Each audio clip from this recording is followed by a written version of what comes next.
Altair, Apple Floppy Days, Commodore, Candy Floppy Days, Atari, TI Floppy Days. The weekend comes, the disk drive hums, ready to code for you. These days we're all happy and free. Those floppy days, the games we played, you shared with me. Those days, Motorola, Intel 6502, graphics and text are there to view. Composite, color, or RGB, program fun for you and me. Floppy Days is recorded in a live studio.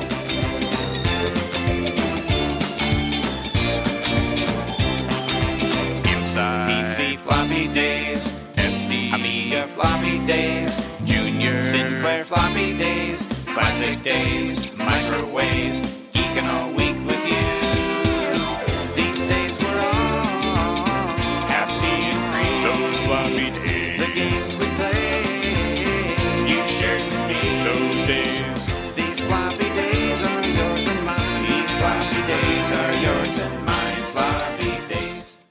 The TRS-80 Model 3. Introducing the Apple IIc. Atari 1040 ST. Commodore 64. PC Junior, new from IBM. Discover Atari. At his Radio Shack Color Computer 3, Introducing the Timex Sinclair 1000. For computer, this is the one. Texas Instruments home computer. the wonder computer of the 1980s, the Commodore VIC-20. Welcome to Floppy Days number 120 for November of 2022. And I'm your host, Randy Kindig. I hope everyone is well. We're currently covering the very productive year for home computers of 1982. This episode is the continuation of a multi-episode arc that covers the spectrum through all the usual topics. I'm still unsure how many episodes we're going to end up with in this arc. There's so much to talk about, and there's so many knowledgeable people on the subject that the spectrum is probably going to set the illustrious Floppy Days world record for the number of episodes with about a single machine. This is the fifth of those, with the first having been the interview with John Grant of Nine Tiles, the second and third being coverage of the history of the spectrum with Alessandro Grussu, and the fourth being the interview with the author of the terrific book, the ZX Spectrum Ula, How to Design a Microcomputer, Mr. Chris Smith. As I don't know of anyone who knows more about the internals of this machine than Chris, as evidenced by his book, other than maybe the original designers, Chris continues to help me with this episode, and we cover the tech specs of the Spectrum. As usual, I will also talk a bit about what I've been up to, including an update on the great barn find of 2022, as well as a few new acquisitions beyond the barn find that have come my way. In addition, I'll briefly tell you about upcoming shows of which I'm aware and share any feedback that I've gotten. Finally, while I usually don't like to talk about monetary support for this podcast, I do want to mention I have a way for you to help if you want. I have a page set up at patreon.com/floppydays where you can donate. Any funds will be used to defray the cost of managing the podcast, as well as acquiring new hardware to talk about. On that topic, I do intend to beef up the various Floppy Days offerings, including some additional content, depending on the donation level at Patreon. Look for that as soon as I've figured out what I want to offer and how to manage it. I do want to send out a heartfelt thank you for everyone who has already contributed and continues to contribute. And before we get started, I want to apologize for the lateness of this episode.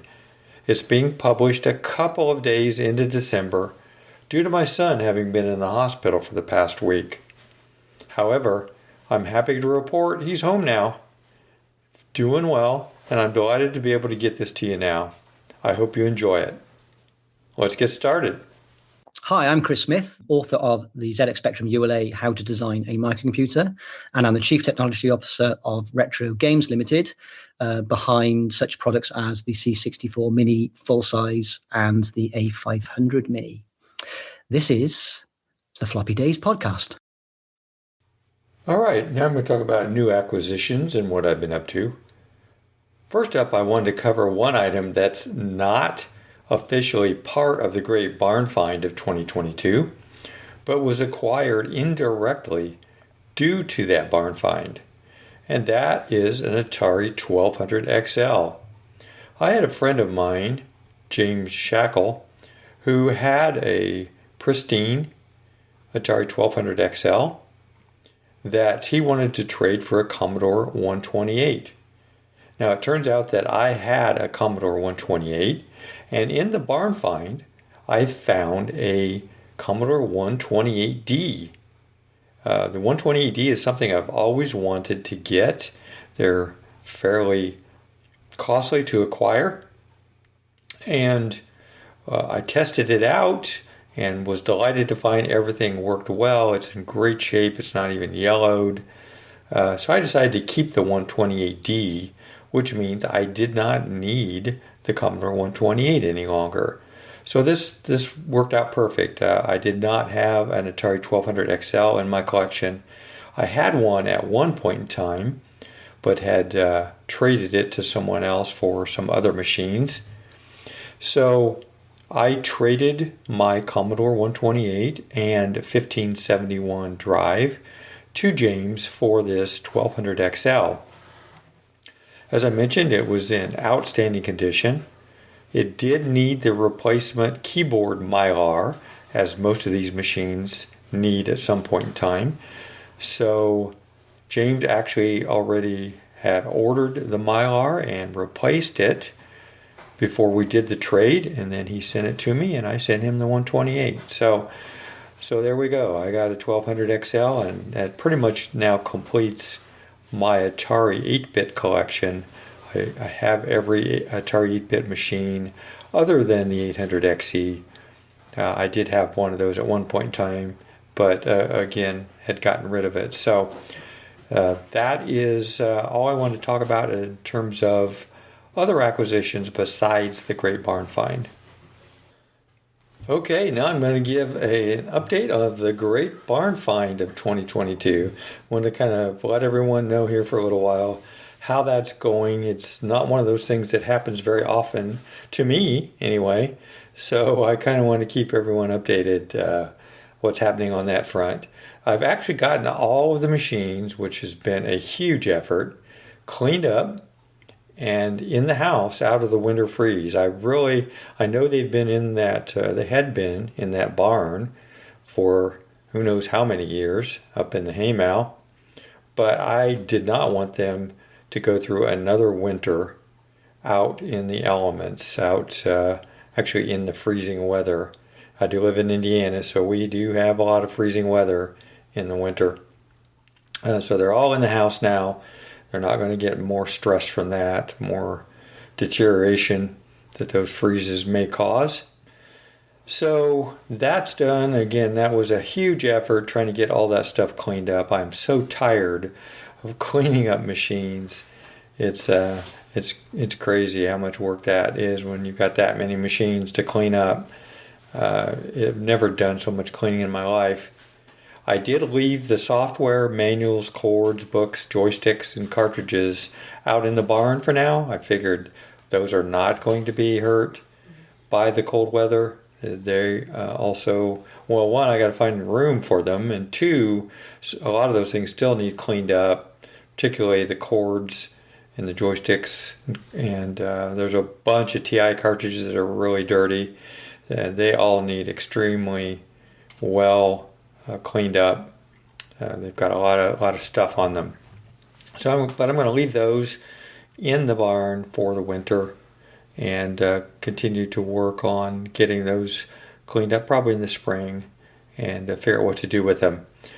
A few statistics, I guess, around all the different machines and equipment that I've gotten out of this barn find. I've gotten 55 total computer and peripheral items thus far. And there might still be a couple out in the barn, but that's pretty much generally going to be the number. 55 computer and peripheral items. Of that, there were 41 distinct machines, 6 monitors, 2 printers, 5 disk drives, and then 1 case, that being a PC Junior hard case. So that's kind of the breakdown there. Now, I have managed to sell a few of the machines, primarily to the Indie Vintage Computer Club members, taken some things to the last couple of meetings. I sold one nice boxed working TI-99 4A. I had 3 non-working VIC-20s that someone purchased. I had an Apple IIe monitor in the find that worked well and was nice and clean that someone purchased, and a Tandy 102 that worked well and that I sold to someone. As far as other items that I'm going to sell, I have 27 of those have been tested so far. Many of them work, not all of them do, of course, but 27 items that I'm going to be putting on the auction block somehow, either selling to the club members or putting on eBay or through Facebook Marketplace, whatever. Included in that, just to give you an idea, are a Commodore 1802 monitor, which is the monitor that was created for and matches the Commodore 64C. So it's that white color rather than the color of the 1701 and 1702 monitor, which was made to more match the Commodore 64 bread box. There's also an Amiga 500 that is tested and working, other than there is a problem with the disk drive on that, the floppy drive. There's a Tandy Model 3 that works, but I'm doing a little bit of work on. There's a PC Junior that works great. There are a bunch of TI-99s, actually 10 that I still have to do something with. About half of them work and about half of them do not. There was a boxed Aquarius in there I'm going to sell. There's a Vectrex that I'll talk a little bit more about here in a minute. There's a Colt PC-10, PC-20, the Commodore Colt. There's an IBM 5140 convertible that works great. There's an Atari 800, an Atari 600 XL. 800 works with no problems. The 600 XL has a keyboard issue. There are 2 Apple IIes that do not turn on, along with a couple of Disk 2 drives for those. There's 2 Macs, one being a Mac Classic and one being a Mac Plus 1 megabyte, neither one of which currently turn on. There's a Tandy Coco 2 that does have a problem. There's an Atari ST color monitor that works great, and there's a VIC-20 that doesn't work. So those are the items that I've tested so far that I'm planning on selling. The items that I'm planning on keeping, there are 3 monitors. Here, for the longest time, I tried so hard to get rid of all of my analog monitors and just keep the modern LCD or the semi-modern LCD monitors that had like all of the inputs on them. But there were some platform-specific monitors that is pretty hard for me not to keep because I've kind of always wanted those. One is the TI-99 4A monitor. It was built specifically for that machine. It works. It needs some cleanup that I'm doing right now, but it does work. I have a Commodore 1080 monitor. The reason I want to keep that is so versatile. It has composite inputs.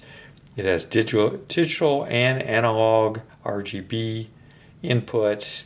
It'll work with the Commodore Amiga. It'll work with the Commodore 128 and 128D. It'll work with 64 and 64C and VIC-20. It'll work with all of those machines. So because it's so versatile, I decided to keep it in my collection, and it works great. I have a PC Junior monitor that matches the PC Junior. Again, I'm planning on keeping that because it just is so cool. It matches the computer. It pretty much will only work with the PC Junior, but in order to really have a nice PC Junior machine, the whole set, I decided to keep the Junior monitor.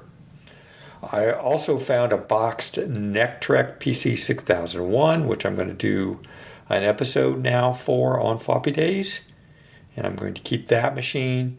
There was a ZX81 in there that works fine, along with a 16K RAM. I'm going to keep that. I know I wouldn't get a lot of money out of it anyway. I have a Timex Sinclair 1000, but I don't have a ZX81, which is essentially the same machine. There's a PC Junior hard case that the PC Junior came in. It's actually labeled IBM PC Junior on the hard case. Even though the foam was totally deteriorated out of the hard case, it's so cool for the PC Junior, I decided I was going to keep that. I mentioned the Commodore 128D already that I'm keeping, and allowed me to get rid of the Commodore 128. And I have a Commodore SX64 that's in great condition, has all of the pieces.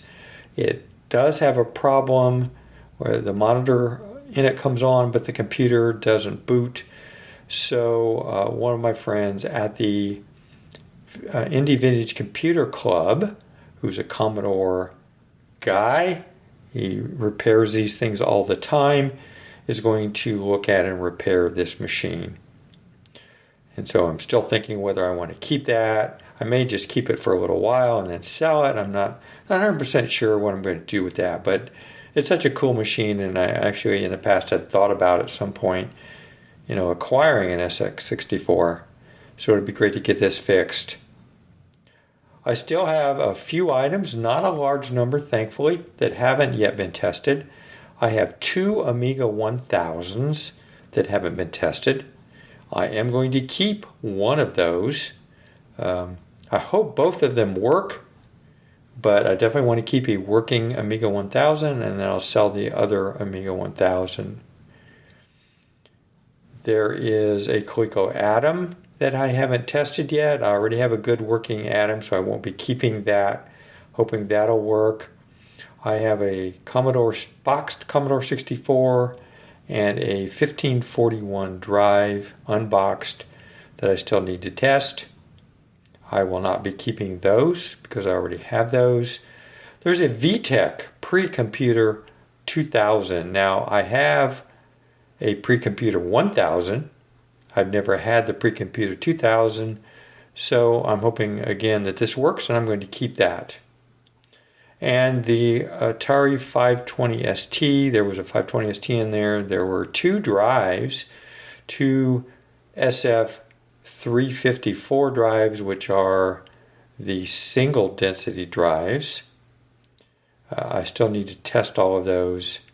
And I think I have someone interested in acquiring those, but I'm going to sell all of those because I have a Mega ST1, and I don't need a 520 ST or the drives.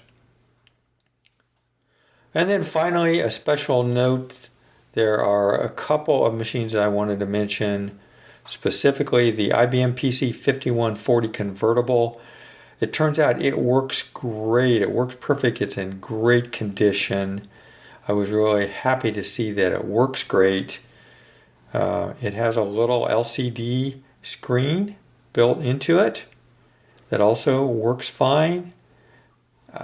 One thing about that, when I read more about that PC convertible, and I am going to do, an episode of Floppy Days on this machine at some point, but you can actually get an external monitor card for it, and they tack on to the PC 5140, similar to the way the add-ons work for the PC Junior. They attach to the machine to the side. Actually, for the 5140, they attach to the back, but it's like a separate card in its own case that you can just keep attaching those to the back of the 5140. So I already ordered and acquired an external monitor card. I'm going to try that with an external monitor. And the Vectrex. So the Vectrex is something that was in the find. I was delighted to find that the Vectrex work great. I've never owned one. I know it's not a computer. It's a game machine. But I wanted to mention it here. It's a very cool game machine. I did go ahead and order a multi-card for it. One, they're very inexpensive. And I really wanted to play with this Vectrex, even though long term I'm not planning to keep the Vectrex. But I ordered a multi-card for it. James Shackle, friend of mine, sent me another multi-card that I can try as well that I'm going to return to him. But then he also sent me a test cart for the Vectrex. He gifted that to me. Thanks a lot, James. I really, really appreciate that. So I'm going to have some fun playing with the Vectrex before I sell that. And I know that was kind of long, but that is the update on the Great Barn Find of 2022. And that's it for new acquisitions and what I've been up to. Hello, I'm Steve Ferber. I'm a professor of computer engineering at the University of Manchester in the UK. Time I spent in the 1980s at Acorn Computers in Cambridge, developing the BBC Micro and the early versions of the ARM microprocessor. And you're listening to Floppy Days. Okay, now an update on upcoming shows. Well, obviously, we're at the end of November 2022. Not many shows left for this year. Not much time left. The only one that I actually know about for this year is the World of Commodore, December 3rd through the 4th. So it's this upcoming weekend. You may or may not even hear this before the show, because I'm just getting it published on the 2nd. But if you have an opportunity to go to the World of Commodore, I'd love to go sometime in Ontario, Canada, and actually see this or be a part of this. But they're actually going to do physical and virtual this year. So take a look. Now for next year, some of the shows are starting to be announced. One of which that I know of is VCF East 2023, which is the weekend of April 14th through the 16th at the Info Age Science and History Museums in Wall, New Jersey. And finally, there's another show that is in the works. I wanted to let you know about it because I'm involved in it. And you'll probably hear more about this on Floppy Days. You might hear some ads. But the Indy, which is Indianapolis Vintage Computer Club, is planning to have a show in the spring in Indianapolis, near the Indianapolis airport. Now, the official date have not been announced yet, nor the location, but as soon as that is finalized, I'll let you know. But it's going to be called the Indy Classics, presented by the Indy Vintage Computer Club. So we've got that coming as well. And then there will be plenty of other shows in 2023, which we'll probably find out more about in early 2023. And I'll let you know about those on this show as they come up. That's it for upcoming shows. Okay, now I had one piece of feedback that I wanted to go over. This one is from Josh Renaud, Renaud. He says, I wanted to let you know I just finished a series of 5 blog posts where I released 10 pieces of previously lost software for the Apple II, the Atari ST, and the IBM PC, developed by the Israeli cartoonist Yaakov Kirshen. With the help from Keith Hackey and Kevin Ing, we rescued the games and programs from 5¼ floppies sent to us by Kirshen and his wife, Sally Ariel. I have been researching Kirshen's computer curiosities for many years, and the history behind it all has kept pulling me deeper in. I hope you might enjoy reading it. And then Josh provided a link to his blog called breakintochat.com, or you can get that link in the show notes. Continuing with the email, Josh says, anyway, if you do get a kick out of it, I'd appreciate any signal boosting you're willing to do. I have posted a bunch of threads on Twitter and Mastodon that you could retweet or boost, for example. And personally, I have done that. I'm on Twitter as @Kirkman and on Mastodon as @Kirkman @Digipres, DIGIPRES.club. Anyway, thanks for your time.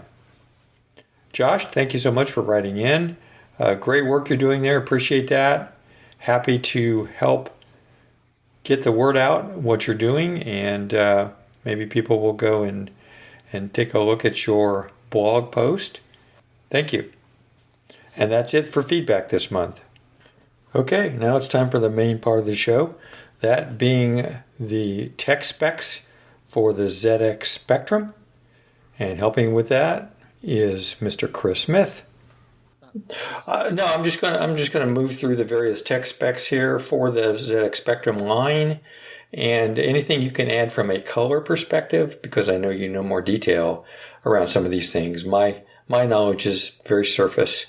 So there are a couple of things. What sprung to mind actually when I was telling you about the panel talk is one of the questions I got asked, or we got asked, were two questions actually. One is, where does the name come from? And this is an often about. And the other one was,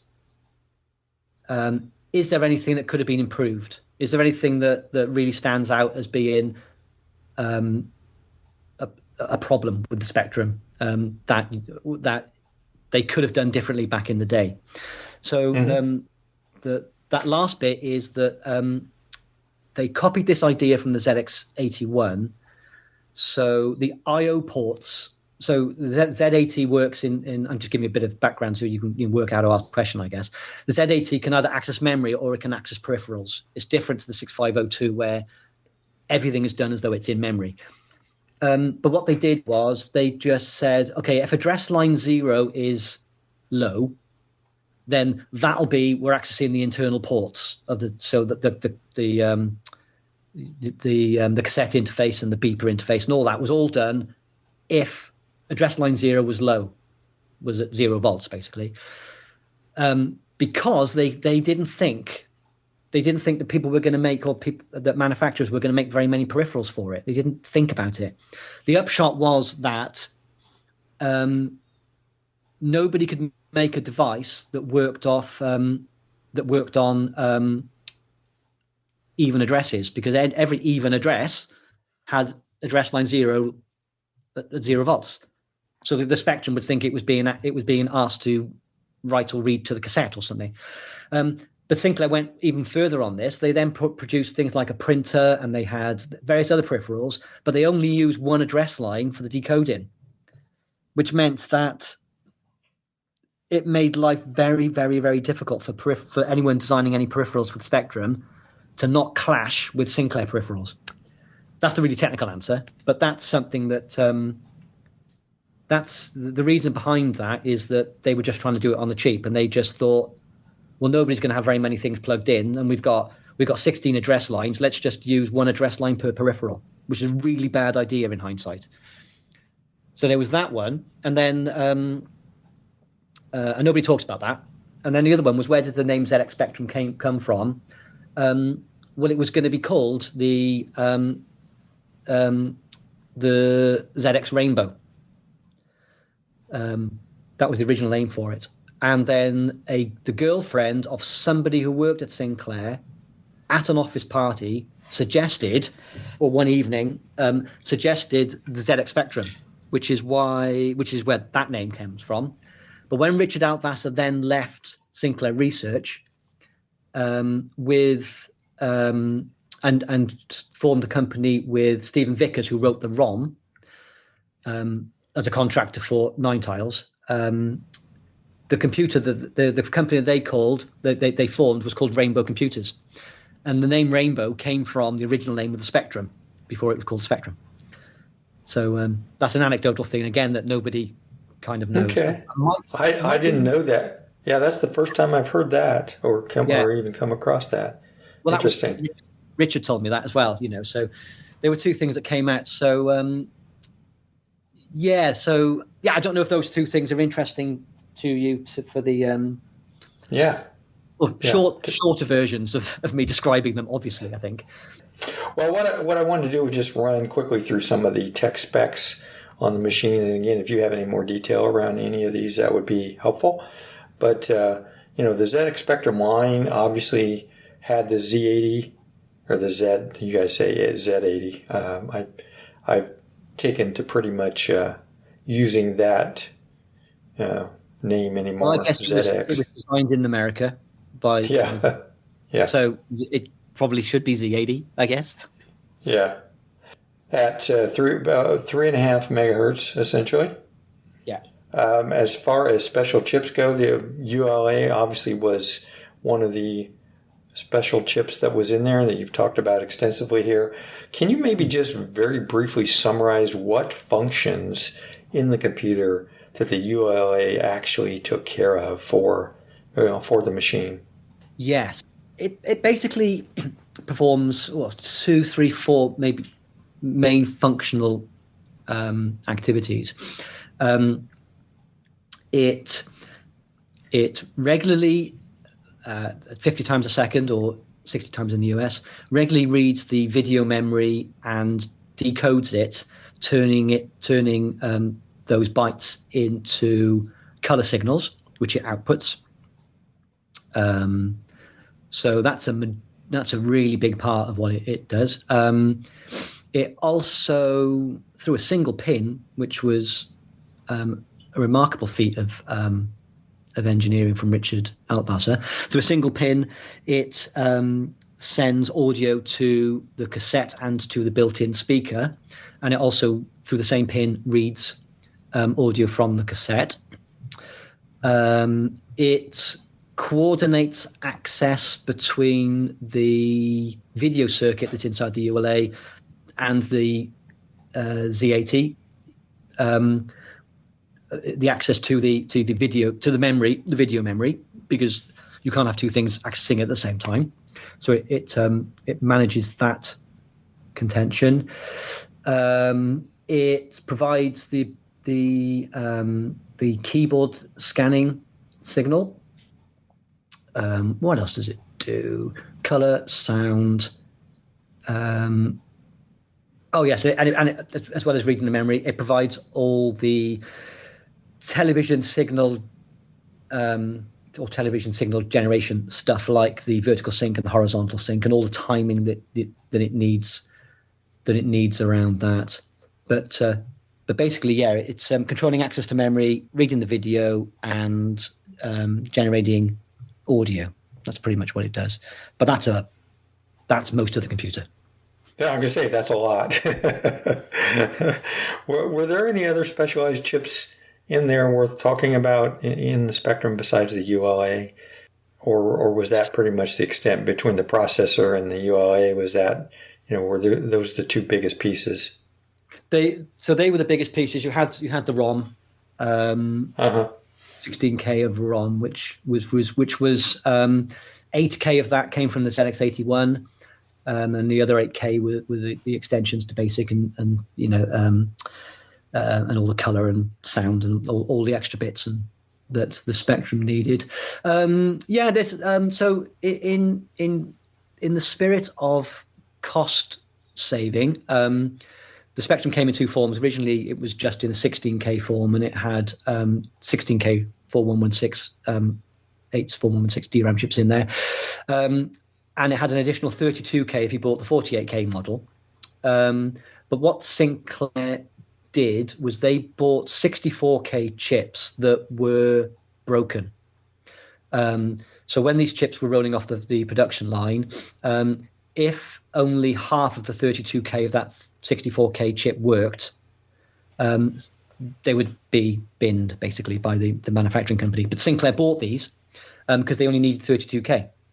So they would use these semi-broken chips inside the Spectrum to give it the additional 32K to make up everything to 48K. So that's and it would only work with those chips as well. So that's kind of a specialist. Specialist use of chips, I guess. And they had an LM chip, which is a color encoder. So the ULA generated a quadruple phase color signal. Basically, it's known as YUV. And basically, so there's a color encoding chip that takes these three signals and will turn that basically into the color palette that you see from the ZX Spectrum, which is basically black, dark blue, red, magenta, green, yellow, and white, and then an optional then slightly higher intensity, which is just a higher luminosity of those values.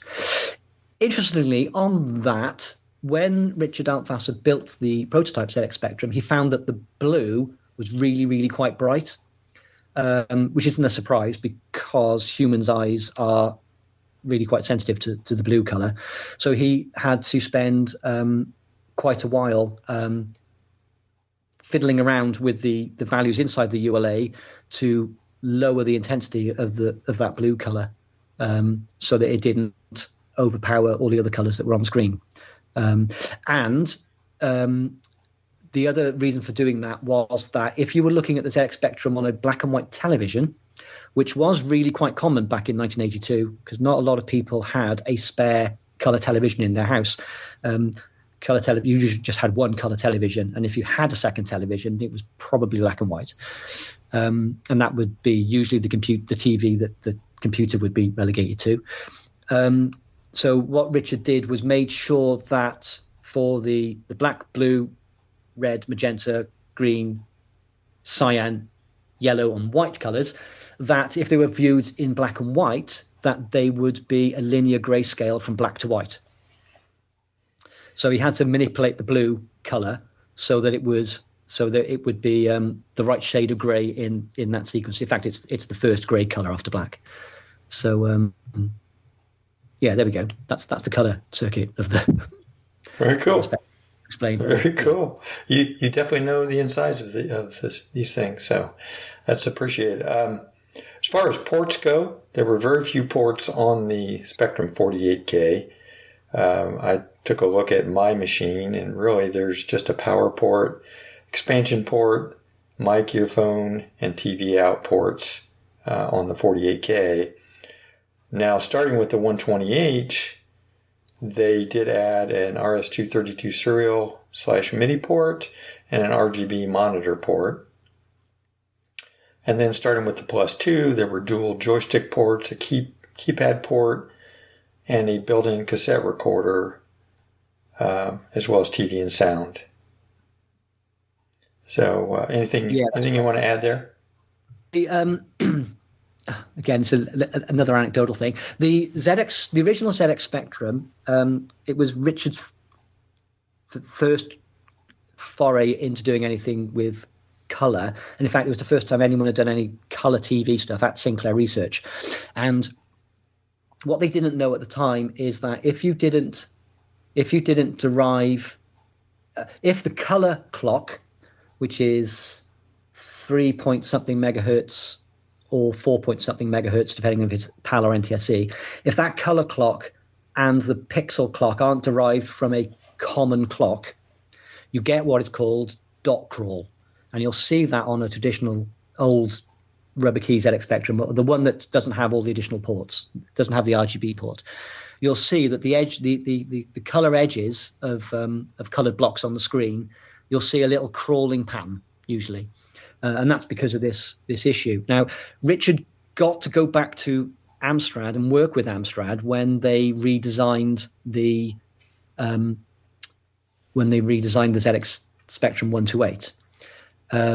And he knew better at that point, so they changed the way that the color circuit was generated, and that's where they then introduced the RGB color port because they had a bigger ULA. They were able to generate RGB color signals instead of the quadrature phase signals they were doing.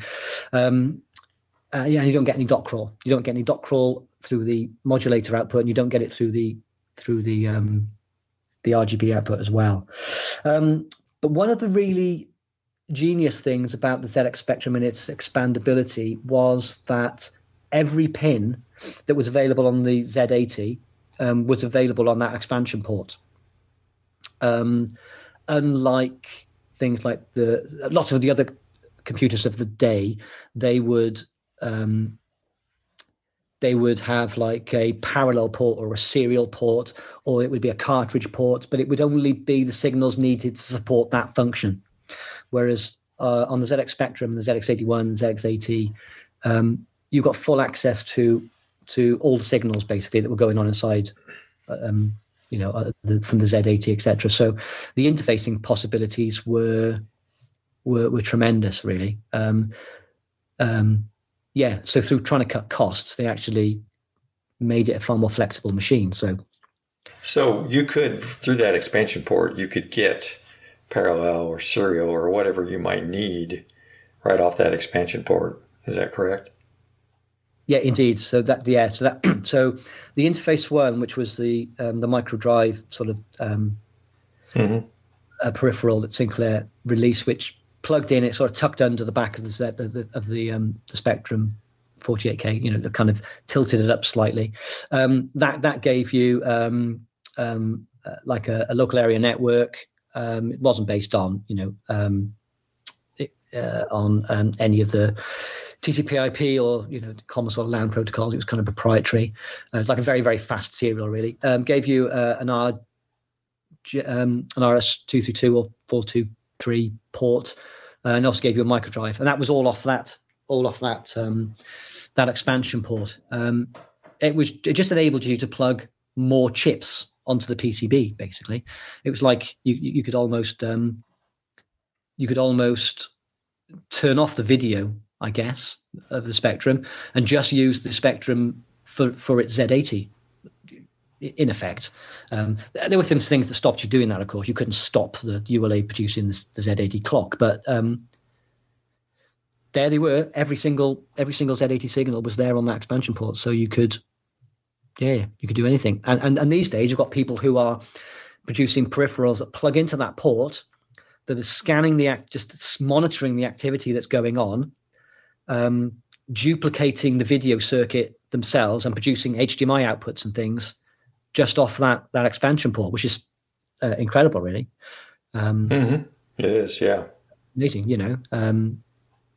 and ironically, they're using modern versions of the ULA to do that. So, which you can't get at the moment because of chip shortages, but there we are. Right. A lot of things you can't get today because of the chip shortages. Okay. Well, dropping into memory options, you talked about the 16K, 48K options that were available initially with the first model and the Spectrum Plus. Now, by the time they got to the Spectrum 128, though, all following machines had 128K of RAM on them. And of course, the extra RAM. I don't know how much software actually took advantage of the extra RAM, because you had to kind of use it as extended memory.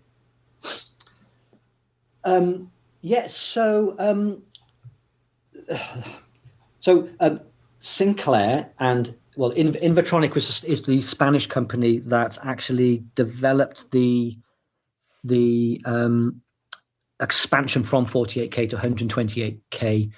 It was first released in Spain. They did that on behalf for Sinclair Research.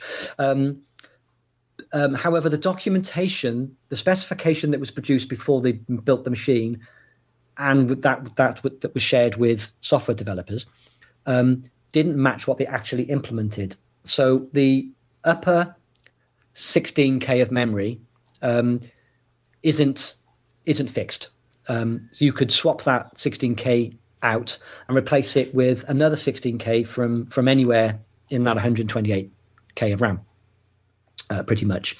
So as a software developer, you need to make sure that anything you stored at the top of memory, that top 16K, was stuff that you only needed sort of occasionally. Things like the joystick key selection menu at the start of a game, you could store up there, because then when the game's playing, you can swap that out and replace it with another 16K page and that kind of stuff.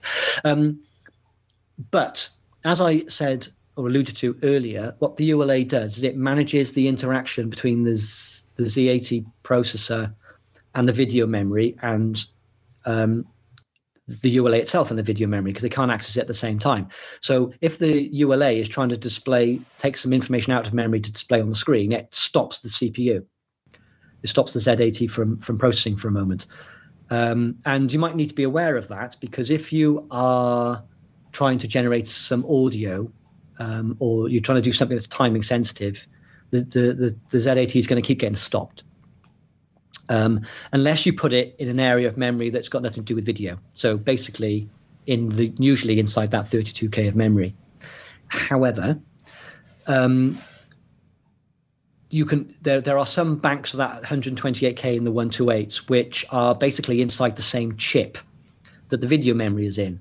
So you have no choice but to the computer's got no choice but to interrupt access to any of the memory inside that one chip, if that makes sense. So if you think of it this way, 128K is 2 lots of 64K.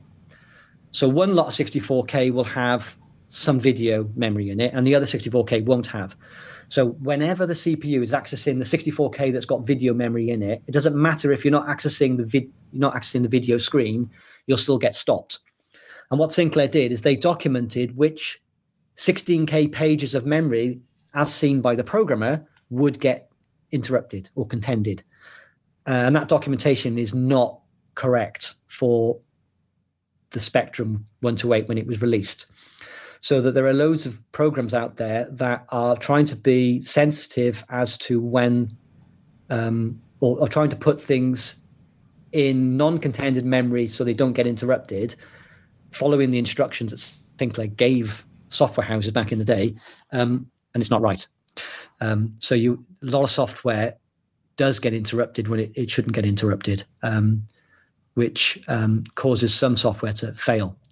So later versions of the Spectrum 128 actually do this right. I think it's the +3 onwards is the only one that actually gets it correct, which is really, really late in the day for the Spectrum. Yeah, sure is.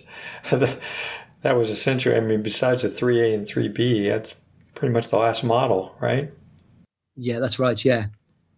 I feel, actually, I've just given you a really long technical answer to that question that I can probably give you a 1-minute answer. Now I've explained it. Do you want me to do it again? No, you're good. You're good. Sure? Yes, I'm positive. Because sometimes I'm working it out as I'm saying it, and I go around in little loops. So it's, yeah, as long as you're happy. No, that's good. I'm quite happy with that. Yeah. All right, I'm going to jump into the next topic, which is the keyboard. I mean, obviously, the original Spectrum had that less than ideal membrane keyboard or not a membrane keyboard, but 40 rubber keyboard. Not ideal. People are not excited about that keyboard at all, and the later Spectrums had much better keyboards on them. I heard the original keyboard referred to with the nickname of dead flesh because of the way they felt when you typed on them. But from the Spectrum Plus on, they had much nicer real 58 key keyboards. So they learned their lesson, I think, off that first model. Yeah, it did. It still wasn't, for an extended length of time, it still wasn't a great typing experience because the keyboard wasn't, the angle of the keys, it wasn't raked, and it was very much a down motion. Anyone who was really serious about using their machine for extended lengths of time often replaced the keyboard completely, a brand new case basically, and just swapped over the motherboard I had a DK-Tronics keyboard, which basically had the same key switches in it that were in the no, not quite, but very similar to the Commodore 64. And there were ProTech keyboards. There were lots of third-party keyboards that were available. So that was okay. But sure, yeah, the Spectrum Plus and the particularly that when Amstrad took over, their keyboards were much better. They were ergonomically they were better, even if they were still membrane underneath, but they were ergonomically better to type on, less repetitive strain injury and all that kind of stuff. Sure, yeah. Okay. As far as video and text, I think you've talked about some of this already, but I just kind of want to summarize. The high resolution was 256 by 192. I think that was just with 2 colors, wasn't it? Yes. So it was a cost saving from Richard Altwasser. So what he did is he copied the idea from teletext, which I don't know if you have if it was called the same thing in the States. It's basically where textual information was encoded in the scan lines above the top of the TV picture, that you could, if you had the suitable equipped television, it could display these pages, a bit like using a bulletin board, BBS kind of service, that you could consume news pages and stuff. So he copied that idea, whereas the display basically it is monochrome. If you set a bit in a byte, you get a pixel. If you don't set a bit in a byte, you don't get a pixel. But what he did was say, for any 8x8 square on the screen, I'm going to allocate that 2 colors, a foreground and a background color. So when you say it is 2 colors, it's 2 colors per 8x8 pixel square. But you can't move that pixel square down the screen a pixel at a time and keep the 2 colors. That 2 color grid is fixed on the screen, no matter where you're putting your pixels, if that makes sense. So if you put like a little checkerboard, 64 pixels, 8x8, arbitrarily on the screen, you could be spanning 4 color squares, which leads to what people call attribute clash. And that's where you get 2 animated graphics on the screen, both overlapping inside one color square. And then you've got some contention, which one is this cell can only have 2 colors, so a foreground and a background color. So which foreground background color is going to stick? And you often get these things kind of flickering. And so that's one of the, I guess it's one of the annoyances of the ZX Spectrum, but it's also one of its endearing, most visibly, most sort of iconic attributes that people can see. So so it's not quite 2 colors, but it is in a sense. These days, though, if you're really clever, and this is why understanding the timing of the ZX Spectrum is so important, and was so important and still is. If you know that the electron beam of the television has already scanned the part of the color cell that you wanted to be at a certain color, you can then change the color.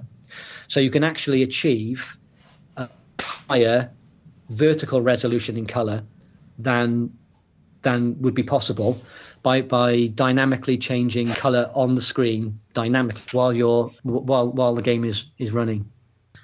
It's not that it has 2 colors. It's got this concept that Richard Altwasser borrowed from teletext, which was to reduce the amount of memory needed to store color information. He said, right, well, I'll make the screen monochrome, and then I will define 32 by 24 cells on the screen, and I'll give each cell a foreground and a background color. So the upshot of that is any 8x8 pixel square on the screen can have, if you set a bit in the byte, you get a pixel, you get a foreground pixel. If you reset a bit in a byte, you get a background pixel, which was great. I mean, that's fine for text, and it's fine for a lot of games. Where it falls down is if you have a colored graphic that you want to move at a pixel resolution. So if you had, like, imagine a checkers or a chessboard, which is 64, 8 by 8 with 64 squares. Imagine one of those, and you move that a pixel at a time across the screen. You could get into a situation where it's actually straddling 4 color cells. Now, as long as you make those 4 color cells the same foreground and background color, everything is fine.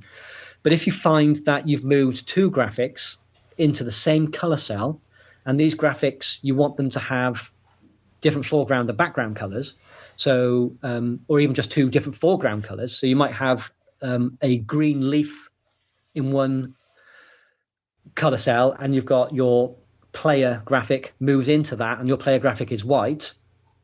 You've now got 2 graphics that you're trying to display in one color cell, but you can only have one foreground color, and you want it to be green and white, but you can only have one.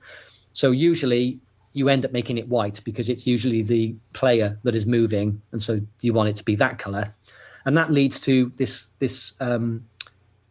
feature of the ZX Spectrum, which is a limitation, but it's also one of its endearing qualities. This feature is something called attribute clash, which is because each of these color squares in the ZX Spectrum programming manual were called color attributes.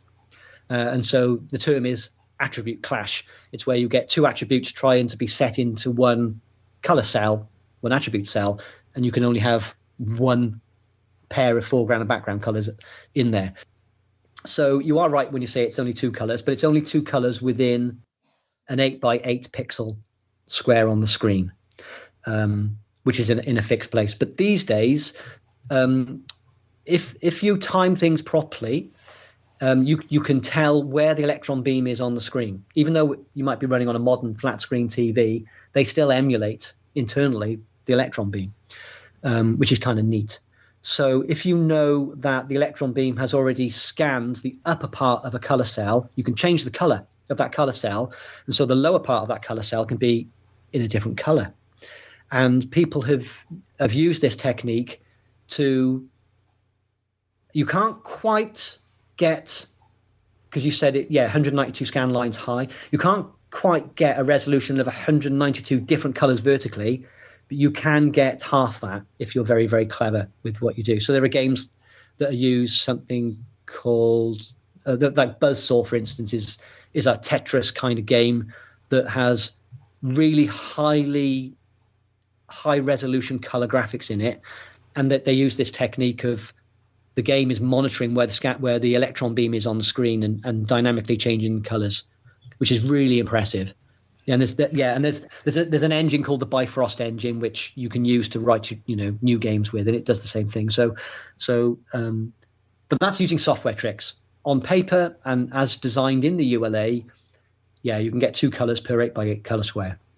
Okay, nice. Yeah, it's funny you refer to this, some of these things as features, right? But some of these eccentricities, which a lot of these machines have, are things that really endear that platform, to the fans of those machines. So it sounds like graphics is one of those things that was a little bit different in the way other machines work. I mean, there was some machines that actually had hardware sprite capability, like the Ataris and the Commodore 64, but it sounded like that wasn't built into the Spectrum. But there were ways of getting players and moving them across the screen, and the the unique ways of having to deal with that on this platform. That's what made all these computers. They all had their little exactly. But that's one of the things that made the Spectrum particularly an exciting machine, because you just had access to the video memory, and if you wanted to do sprites, you had to write them yourself. Now that was the Z80 ran at 3.5 megahertz. The Commodore 64 ran at 1 megahertz, but it didn't have any contention for the video memory because, it was half the clock was used for the processor and half the clock was used for the video memory. But it ran slower. So some of the isometric games like Night Law and Head Over Heels and all those sort of games, really, they were pioneered on the ZX Spectrum because this freedom, if you could think how to do it and you could code it, you could do it. you didn't have to work against the hardware, whereas there was an element of that with the Commodore 64 and the Spectrum Video and the other machines. But then again, they had better sound capability, whereas the ZX Spectrum, if you wanted to make a sound, the original ZX Spectrum, that is, before the 128 version, which had the AY 8 sound chip, you had to toggle the state of the speaker in software. So while you were doing that, you couldn't do anything else. So, Sinclair gave with one hand, but then took away with the other. So, but it made it exciting, made it a challenge. Yeah. Okay. Well, the next topic actually was audio. So you just covered that, pretty well there. The Spectrum and the original Spectrum and the Spectrum Plus just had the one-channel loudspeaker built in, no dedicated sound chip. So basically, all you could get was a monophonic beeper. Starting with the 128, there was 3-channel audio. There was actually a sound chip built in, the Yamaha AY3 8912. Also had MIDI capability built in, so the audio was much better starting with the Spectrum 128. Yeah, very much so. And it as well as having the extra memory, and again, we talked about the screen banking. The great thing about the screen banking was that you could be writing to one video memory page. It wasn't being displayed, then switch it in. So you could do stuff in the background and have no visible artifacts on the screen, which you couldn't do on the. So you couldn't do that on the original Spectrum. So you could have larger scrolling areas, but what also allowed you to have larger scrolling areas and larger play areas was the sound chip. Being a sound chip, all you had to do was tell it which note to play, and it would go off and play that note. On the original Spectrum, if you wanted to play a note, you had to send a 1 or a 0 bit to the speaker over and over and over and over and over at the rate you wanted to generate the frequency of tone that you wanted.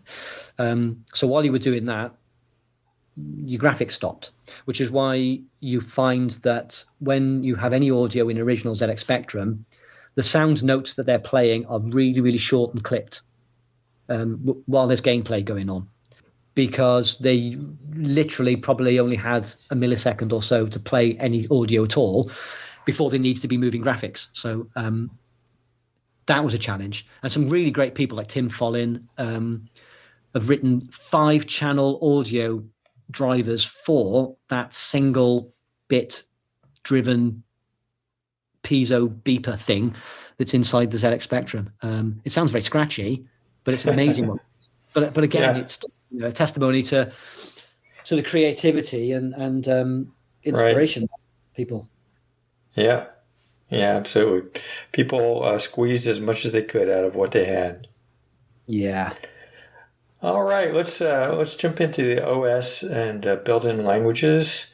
So the basic interpreter built into the early machines was the one, basically it was built upon what Nine Tiles built for the ZX80 and the ZX81, where each key, when you pressed it, actually typed out an entire command. And, you really had to know, what the different keywords were based on what you were typing. I guess I never used a ZX81 or a Spectrum back in the day, so I suppose you could get pretty quick with being able to enter a basic program by remembering what's on each key, and I suppose you could be pretty quick with that. But starting with the 128, you actually had a 128K basic that you could actually just type you could type out the commands instead of, each key having its own command that would be typed out automatically for you. And, that's the basic program, I guess, that I'm more used to doing. And again, I suppose if you got used to the single command per key, or actually you could get multiples depending on, some modifier key. Right, but it was interesting, and I think that it certainly was a different way of doing things. Another thing that probably endears the ZX 8081 and the Spectrum with the the original Spectrum with the people who used them. Yeah, it's.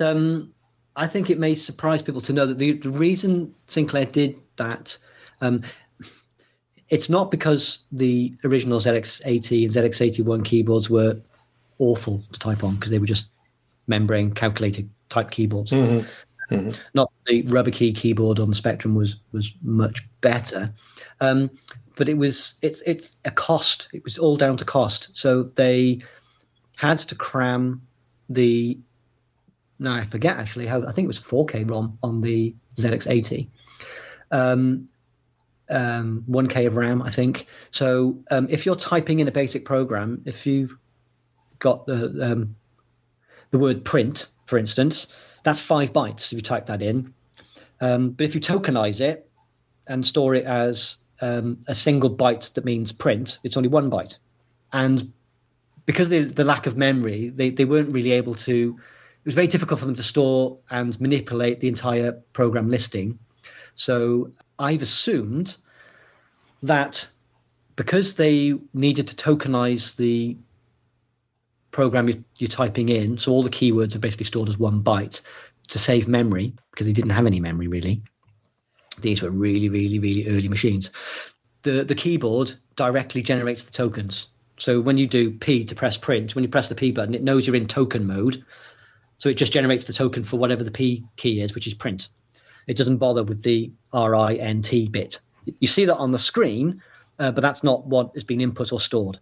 And wind forwards to the 128K Spectrum, what you're actually using there, because of the additional memory, you're actually using more of a fully fledged editor. But as soon as you've typed the word print, the editor recognizes that and it turns it into the print token. So it's still only storing that as 1 byte. So what you're seeing is actually a veneer on top of, essentially, is the ZX80 ROM and the way that it handled storing of the basic program, the basic syntax. So it looks like you're using a real what you see is what you get kind of fully formed text editor, but you're not quite. It allows you to fiddle those text values, but it's always trying to resolve them down back into tokens. So underneath that is the original basic interpreter. Yeah, it's definitely an interesting way of doing things. Definitely something that was different. Also wanted to mention that the Plus 3 actually was capable of running the CP/M operating system without additional hardware. Of course, by the time it came out, which was in the 86, 87 time frame, who was running CP/M? I mean, it was getting pretty old by then. So I don't know how many people actually wanted to run CP/M. But the Plus 3 also saw the addition of 2 more 16K ROMs, which was done for various reasons, but it also brought about some software incompatibilities with the Plus 3. And that's why the Plus 3 and any later versions of the Spectrum were less compatible than the machines before the Plus 3. Yeah, so in addition to the memory bank contention fix, that they corrected it basically, but it was, that did then cause incompatibilities. There was, they made a few changes actually, even before that, where there were sections of the ROM that were, that contained basically the value 255 or FF. It was basically all ones in every location for like large chunks of the ROM, and these were used industrially by programmers like myself to. I don't want to get too complicated about it, but basically, a lot of stuff when you're writing a game, you want to run on interrupts. Basically, like scanning the joystick and scanning the keyboard. You want to run it every TV frame, and you need the interrupts basically as a heartbeat, so you can keep time within the game. So you want a little routine to run every time the TV updates the television picture. And a lot of games used an area of the ROM, which contained FF as a hexadecimal number, to redirect that right to the top of memory, to redirect those calls right to the top of memory. And as soon as Amstrad changed that area in the ROM, because they didn't realize that games were doing this, because the people working on this weren't software developers in the industry actually crafting these software titles. They didn't know. They just saw it as unused space, and they used it for other stuff. I mean, in the 128, they used it, I think, for the keypad routine for that you could plug up the 128, the original 128 Spectrum. You had an external keypad, which changed that area of memory, which broke all of these games.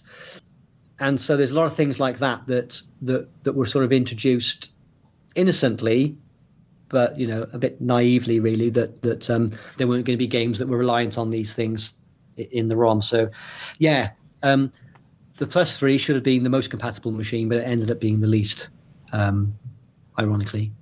But it was very late in the development of the Spectrum, so the impact, I think, was quite low. Most people, and software vendors were able to get around these problems quite easily, once the machine was out. Yeah, I mean, you could never depend on programmers sticking with the published interface, right, or the published way of doing things. And there were invariably software that used tricks like that to make their software different or more efficient, or better in some way, and then that would end up invariably getting broken down the line when the manufacturer made changes, of some sort to the machine or to the operating system. So that was a common thing. Yeah, I mean, these machines were basically specless. The spec was where you could look at the electronics and see what it did and do what you wanted to. And these software companies that discovered these tricks to do these interrupt routines and things didn't publish what they were doing because they didn't want other software companies to copy them. Right. So this stuff wasn't out there in the wild. You kind of had to be in the know, in a sense.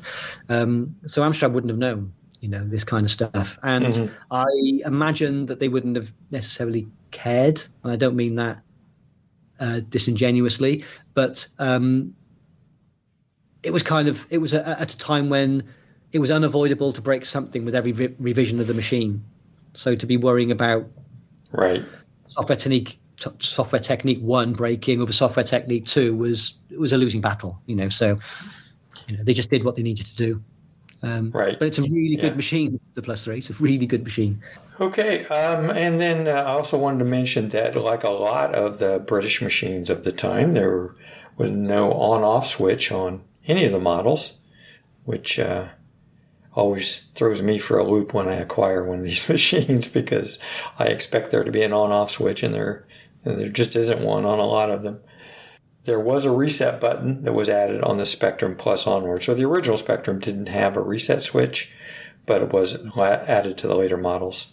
Yes. It was a cause of many failures. That repetitively pulling out the DC power plug and plugging it back in was always an issue. I was, bit of an electronics geek, so I fashioned a switch up on mine. And invariably, I would turn it off at the wall socket anyway, because in the UK, our sockets are generally switched on the wall. And I've heard that's the reason that a lot of these machines from the UK didn't have switches, because there were actually switches at the wall. Is that right? Yeah, well, you were then turning off the power supply, because most of these machines had external power, AC DC power supplies. So having the switch on the DC side is fine, but the transformer still plugged into the mains, drawing a current. Yeah, I mean, conscientious as I was, for me, I would turn it off at the main switch, really. But a lot of people's machines failed because they kept on. It was usually solder fatigue, basically, on the socket from pulling the plug in and out all the time. Was general sort of thing. So I didn't realize that caused a problem for some of these machines. Okay, well, that's really it as far as tech specs go. Those are the areas that I wanted to make sure that we covered. I know we've been going for a long time here, and I really appreciate all the technical information you've been able to provide, a lot of the color, Chris. I mean, you've really added a lot of information to, the way this machine works. Okay, Chris, is there anything you want to finish up with here? Anything that you'd like to add before we close? No, I mean, this has been quite a deep dive. It's the most technical podcast interview I've ever done. Okay. You haven't reined me back in any way, so I'm hoping it's not been too much detail. I know a lot about this subject. I don't get to talk about this particular subject that often these days, so it's hard to rein myself in sometimes. No, not a problem. Believe me, the listeners enjoy that. Yeah, I've got out of the habit over years listening to podcasts,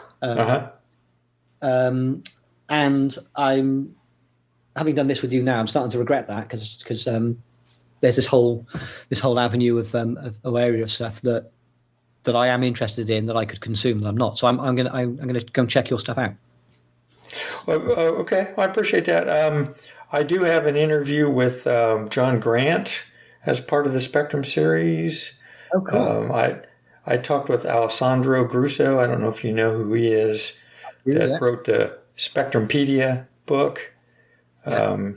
He helped me with a couple shows as well, and then yourself, and trying to figure out who yet I can talk to about some of the later stuff. But well, John's been really good. We conversed with John a bit, actually. Me and oh, did you?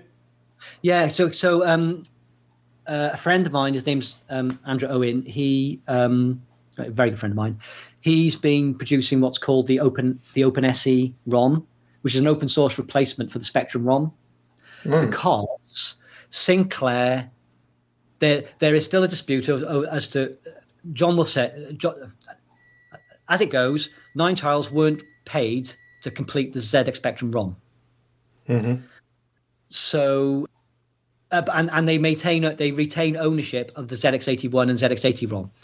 So they released under open source the ZX81 and the ZX80 ROM, and gave myself and Andrew Owen, primarily Andrew Owen, or John did, permission to take that ROM as the basis of a new ROM that would become Spectrum compatible.